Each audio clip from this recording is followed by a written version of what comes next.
Welcome to our Thursday Facebook Live.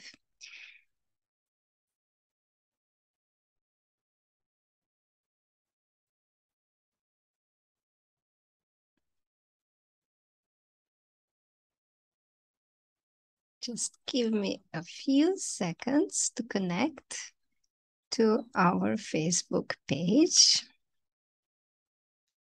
Okay.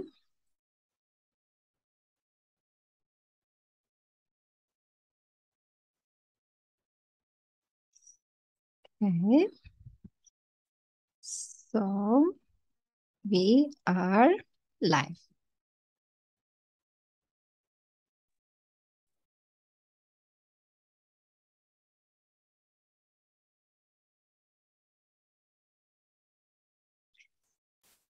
So welcome all dear Facebook friends or dear spiritual practitioners, spiritual seekers, and those who practice bhakti yoga. Welcome. So today we have a very, very important topic in the series about bhakti yoga for beginners. And today I will actually discuss how can you practice bhakti yoga at home, and how can practice of bhakti yoga enrich your life in a most wonderful way. So I will start now by reading one very, very beautiful text from Srimad Bhagavatam. And this is actually describes a story of Swayambhuva Manu and his family. And Swayambhuva Manu, he's a very exalted personality. He was one of the great emperors of the world, a very, very important personality, and he lived millions of years ago. So let's see, how did his life, his family life, look like? So this is Srimad Bhagavatam, Canto 3, Chapter 22, Text 33. Emperor Swayambhuva Manu enjoyed life with his wife and subjects and fulfilled his desires without being disturbed by unwanted principles contrary to the process of religion. So we can see actually already here in this verse that Swayambhuva Manu, he was able to enjoy life as a king with his family. And he was able to fulfill all his desires for happiness in this world. But at the same time, he was not being disturbed by the negativity, by the negative actions. And how was he able to achieve this? How was he able to achieve this? To not get any bad karma, to not get any bad reactions. This is a great secret. So let's read further. How did his daily life look like? So Emperor Swayambhuva Manu enjoyed life with his wife and subjects and fulfilled his desires without being disturbed by unwanted principles contrary to the process of religion. Celestial musicians and their wives sang in chorus about the pure reputation of the emperor. And early in the morning, every day, he used to listen to the pastimes of the Supreme Personality of Godhead with a loving heart. So I will also read the commentary because it's so beautiful. It just gives us the insight in how this great emperor actually lived. So the commentary goes like this. Human society is actually meant for realization of perfection in Krishna consciousness or bhakti yoga. There is no restriction against living with a wife and children, But life should be so conducted that one may not go against the principles of religion, economic development, regulated sense enjoyment, and ultimately liberation from material existence.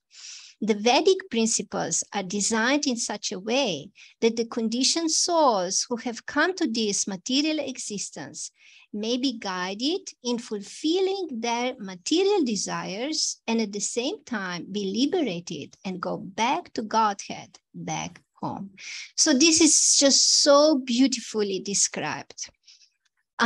You see, to actually attain perfection in bhakti yoga, you don't need to just reject everything, just give up everything and just go somewhere in the wilderness and just practice fasting and austerity and meditation. No. You can live a normal life. You can have a family, you can have children, and you can have some enjoyment in this life as well. However, there is one secret here. And this secret is that you do all these activities in a proper way, in a prescribed way, in which you do not accrue the bad karma, the bad sinful reactions. And in this way, you can live happily in this world. And then at the end of this life, you can go back to the spiritual world. So let's go deeper. How did a day in a life of Swayambhuva Manu and his family look like? So it is written like this. It is understood that Emperor Swayambhuva Manu enjoyed his household life by following these principles. It is stated here that early in the morning, there were musicians who used to sing with musical instruments about the glories of the Lord. And the emperor, with his family, personally used to hear about the pastimes of the Supreme Person. This custom is still prevalent in India and some of the royal families and temples. Professional musicians sing with shahnais, and the sleeping members of the house gradually get up from their beds in a pleasing atmosphere. So what a beautiful, beautiful life to get up in such a way. So all the members of the family of the Swayambhuva Manu were gradually waking up while listening to this very, very pleasing, melodical recitation of these beautiful stories, pastimes of the Supreme Personality of Godhead. And Shanai is actually a very, very wonderful instrument. It is actually said that Shanai actually belongs to the to other dimension. It has a very, very wonderful, very exotic kind of sound it produces, like very, very spiritual. So it creates a very pleasing, very spiritually powerful atmosphere. So imagine waking up in such atmosphere. So this was the morning. And then what did they do in the evening? During bedtime also, the singers sing songs in relationship with the pastimes of the Lord, with Shanai accompaniment. And the householders gradually fall asleep, remembering the glories of the Lord. In every house, in addition to the singing program, there is an arrangement for Bhagavatam lectures in the evening. Family members sit down, hold Hare Krishna Kirtana, hear narrations from Srimad Bhagavatam and Bhagavad Gita, and enjoy music before going to bed. The atmosphere created by this Sankirtana movement lives in their hearts. And while sleeping, they also dream of the singing and glorification of the Lord. In such a way, perfection of Krishna consciousness can be attained. This practice is very old, as learned from this verse of Srimad Bhagavatam. Millions of years ago, Swayambhuva Manu used to avail himself of this opportunity to live householder life in the peace and prosperity of a Krishna conscious atmosphere. So beautiful, so beautiful. You can see that although he was engaged in all his kingly duties, great managerial duties, he created a very powerful spiritual atmosphere in the palace. So every morning there were these recitations going on. Every evening there was kirtana. Kirtana means chanting, singing of the Hare Krishna mantra with beautiful melodies. So it's very entertaining as well, very pleasing to the heart, very pleasing to the ears, very enjoyable. So Kirtana was going on every evening. And in addition to this, they were also sitting down and they were reading and discussing Bhagavad Gita and Srimad Bhagavatam. And this is also the program which is prescribed for every family, for everyone actually who is practicing Bhakti Yoga at home, to have an early morning program in which you meditate on the Hare Krishna mantra, and then you hear the pastimes about the activities of the Supreme Lord Krishna or his many incarnations from Srimad Bhagavatam. You read and hear and discuss, and then after that, so this is not the end. After that, you have a breakfast, and breakfast, it's not just ordinary food. For breakfast, you take prasadam. And what does this mean? This is food which is offered to the Supreme Lord. And this food then becomes sanctified.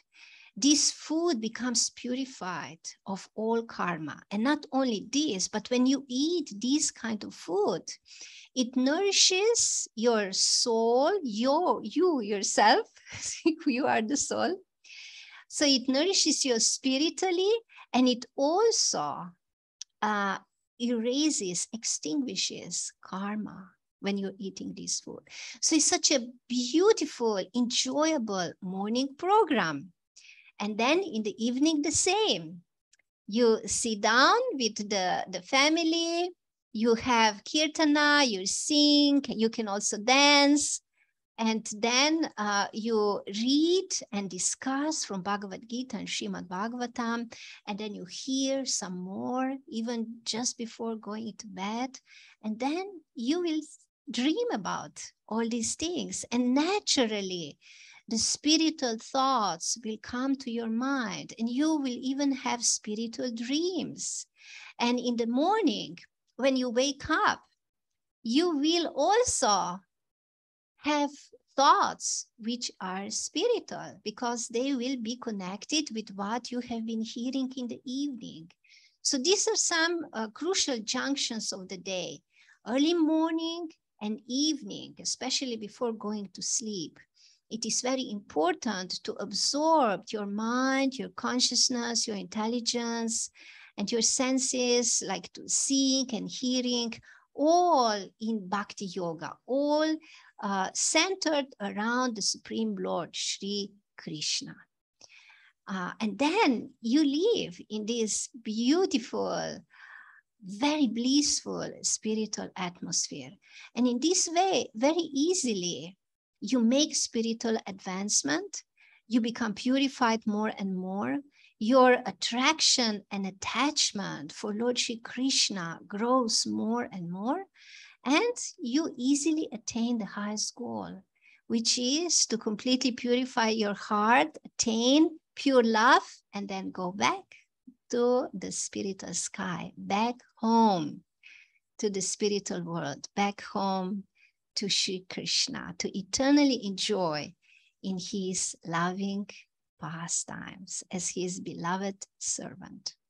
So this was my short presentation today.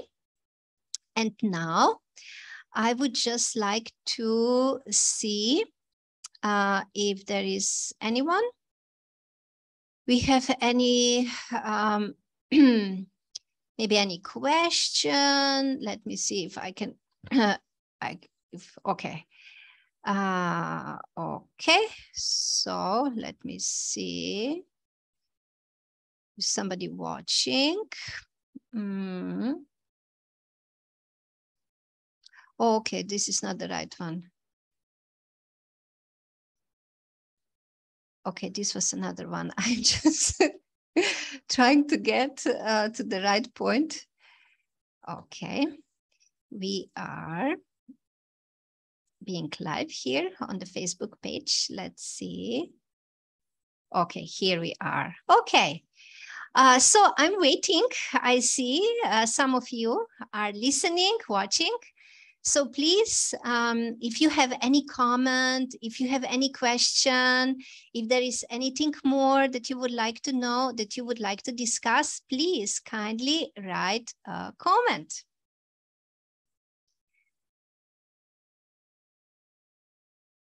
Okay, so I wrote it. So now you please write some question or something. And I will, in the meantime, I will just give a short, I will just tell in short what I was explaining today. So the topic of today's class is how to practice bhakti yoga at home. We know that our home, we do so many things at our home. We just have our regular, normal life with our family, with all the duties that we have to perform. And this is all fine. We can have our family, we can have our children, we can go to our work, we can do our study, whatever duties we have to do, we can continue doing this.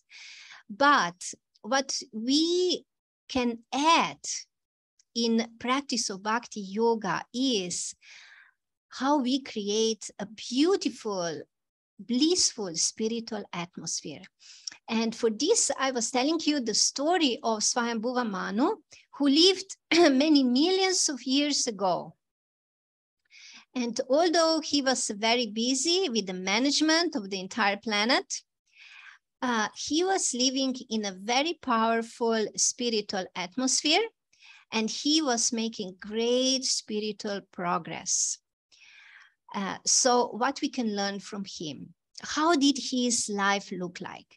Every morning, there were recitations going on with the accompaniment of the beautiful instrument Shanai, which gives very, very spiritual sound. And the recitation was about pastimes with the Supreme Lord. And this is how all the members of the family were gradually waking up in this beautiful spiritual atmosphere. And of course, later it is also described that then they went to their personal temple where they engaged in the meditation also. On the Hare Krishna mantra. And then in the evening, again, the same spiritual program, again, chanting in kirtan with musical instruments, and then reading and discussing Srimad Bhagavatam, Bhagavad Gita, and then hearing more recitation with the Shanai being played about the pastimes with the Supreme Lord. And in this way, they gradually fell asleep, and they were even dreaming about these beautiful spiritual topics connected with the pastimes in the spiritual world. And so Swayambhuva Manu and his family lived their lives. And this is also what we can do. And we will live very happy life here in this world. and at the same time make great spiritual progress and attain the highest goal of human life, which is Krishna Prema, and going back home, back to Godhead. Okay, let's see. I don't see any comment, any question. So then I will just stop here. I would, let's see, did anybody wrote anything? No, nothing anymore. Okay, good. I'll stop here. I am grateful for your attention. Thank you for being here, for being present, for hearing. And we will see you and hear each other next week again on Tuesday with the next interesting topic. So thank you very much.